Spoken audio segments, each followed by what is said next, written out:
Yanacocha, à 4000 mètres d'altitude dans les Andes péruviennes, la mine la plus rentable du monde. La majorité de l'exploitation appartient à des Américains. Ici, la quantité d'or produite depuis 1992 approche en valeur les 8 milliards de dollars. La mine s'étend sur 14 000 hectares achetés une misère et de force parfois à des agriculteurs comme Don Nicolas. Mes terres, elles partaient d'ici. Ça continuait là derrière et encore à côté. Tout ça, vous voyez? Voilà le contrat de vente qu'ils m'ont fait. 100 soles. 20 euros l'hectare. Mais il n'y a pas ma signature, j'ai jamais signé. Pour défendre ces paysans expropriés et freiner l'expansion de la mine, un seul homme, le père Marco Arana, la figure la plus populaire de la région. Notre pays souffre de la dictature de l'argent et de la corruption. Le père Arana parle haut, il parle fort. Amnesty International s'inquiète pour lui. Aujourd'hui, il est devenu la bête noire de Yanacocha, l'homme à abattre. Ils ont appelé à diverses reprises sur le portable du père, en disant qu'ils allaient le tuer s'il continuait à s'ériger contre la mine. Ils ont appelé aussi chez lui. Ils sont tombés sur ses deux petites nièces. Et ils leur ont dit de transmettre à leur oncle qu'il allait se prendre une balle dans la tête si ça continuait comme ça.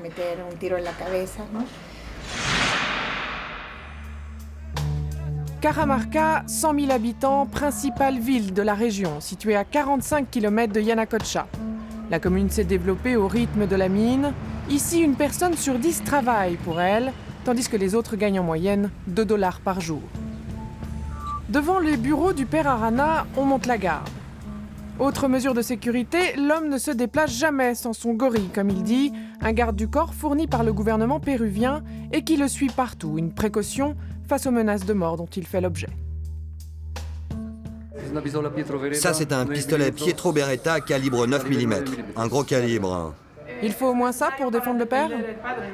C'est clair. J'ai pas vraiment peur, mais ça me révolte qu'on se mette à menacer des gens qui défendent une cause juste. Voilà près de 6 ans que le père Arana vole au secours des communautés de paysans abusés et pollués par la mine. Tout a commencé le 2 juin 2000. Un camion de Yanacocha déverse 151 kg de mercure liquide sur 40 km de route. 900 personnes empoisonnées. Yanacocha pensait les faire taire en achetant leur silence. Le père Arana va s'employer à défendre leurs droits. Finalement, la mine a été obligée de dépenser des millions de dollars pour tout nettoyer et mettre aux normes son système anti-contamination. Autre victoire contre la mine, il y a 2 ans, pour la première fois, une révolte de paysans fait reculer Yanacocha. Soutenus et conseillés par le père Arana, ils obtiennent que la mine suspende ses projets d'expansion sur le mont Quiliche, une montagne sacrée qui alimente en eau les villages situés en contrebas. Justement, le padré est en route vers le mont Quiliche, il est presque sûr que Yanacocha est en train de repartir à l'assaut de la montagne en dépit de ses promesses. Nous, on l'a vu de nos propres yeux. Depuis 15 jours, il y a une quarantaine d'employés de Yanacocha qui construisent des plateformes et des sentiers sur le mont Quiliche. L'explication de Yanacocha, c'est de nous dire qu'ils construisent une ligne électrique. Mais même ça, les paysans n'en veulent pas. Ils disent qu'ils ne veulent aucun type d'activité de la mine sur le mont Quiliche. Rendez-vous sur place avec les paysans pour vérifier ce qui se passe. Des travailleurs sont bien en train de creuser des tranchées sur les flancs du mont Quiliche. Les craintes du padré étaient justifiées. Les paysans encerclent un responsable de la mine au sommet du mont et lui demandent des comptes. Écoutez, on commence à être fatigué de cette situation. On n'a pas envie de se lancer dans un nouveau conflit, monsieur l'ingénieur. Donc on vous dit que vous devez renoncer à votre expansion minière. On va voir si vos explications sont cohérentes maintenant. Tous les jours. Tous les jours, les gens me demandent du travail, des aides, du soutien pour améliorer leur niveau de vie.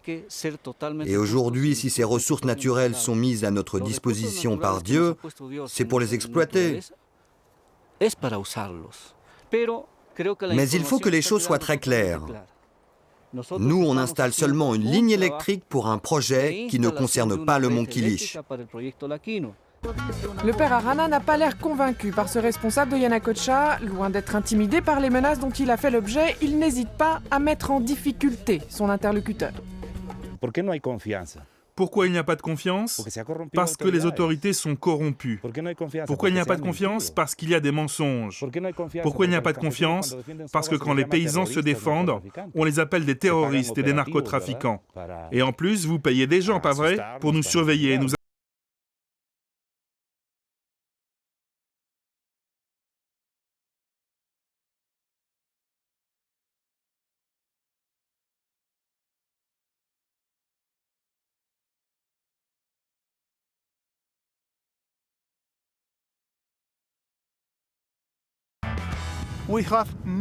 On n'a rien à voir avec cette affaire, rien du tout. Je veux être très clair là-dessus, ok? Mais il dit le contraire. Moi je réponds, donnez-moi une preuve. Pourquoi il ne produit aucune preuve? Je veux dire, il nous attaque sans arrêt en racontant ses mensonges. Pourquoi il ne s'intéresse pas plutôt aux petites exploitations qui créent peut-être bien plus de dégâts sur l'environnement que nous? Il s'en fout, il n'y a pas d'argent là-bas. Il ne recevra pas de fonds pour ça, voilà la raison. Luis Campos a toujours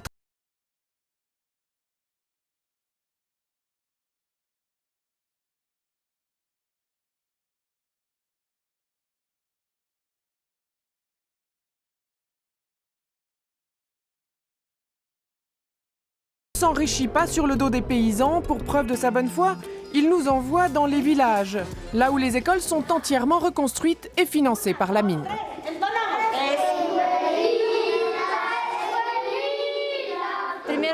Ceux qui critiquent feraient mieux de venir voir les faits, la réalité avant de parler. Regardez, cet établissement, avant, c'était une petite école qui faisait de la peine. Quand je suis arrivée, on aurait dit une caverne. Pour le père Marco Arana, tout ceci n'est que de la poudre aux yeux. Tu peux t'employer à faire souffrir les gens, à les tromper. Et à côté de ça, tu peux avoir de belles manières, un comportement des plus raffinés. Ce sont les deux faces d'une même réalité. Le tout, c'est de faire tomber les masques. Lutter contre la mine, c'est devenu la seule raison de vivre du père Arana. Il ira jusqu'au bout pour défendre les paysans, quelles qu'en soient les conséquences.